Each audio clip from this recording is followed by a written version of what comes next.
platí, že Ondrej Duda ešte stále môže hrať za Slovensku 21. Áno, presne tak, novotvoriaci tým má naozaj zase zaujímavých hráčov, takisto chlapci, ktorí tam dostanú, tak môžu vytvoriť silnú partiu, ktorá takisto ako prvé mužstvo môže bojovať o najvyššie tie mety.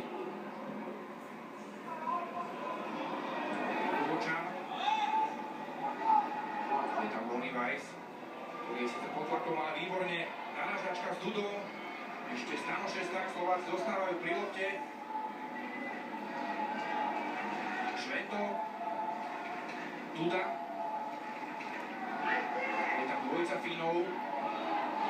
Teraz si pozrieme, čo vymyslí Weiss, jeho mekučký center, skákal tam Ďuriš.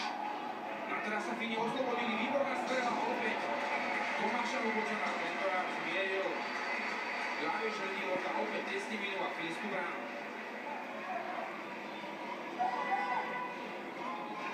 Ešte raz ten center Vlada Weissa, Fíni boli nedôrazní pri tom bránení. Tomáš Lubočan veľmi dobre vyhodnotil tú situáciu okamžite.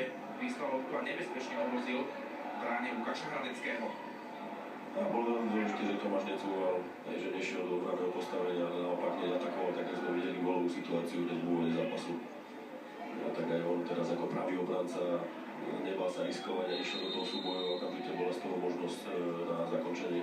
Ronen v postavení mimo hry, takže loptu získa Slovensko. Keď sme boli pri tej slovenskej 21-ke, nechceme jatriť staré rany. Naozaj bola to veľká blamáž zo strany rozhodcov, špeciálne Škota Medlína.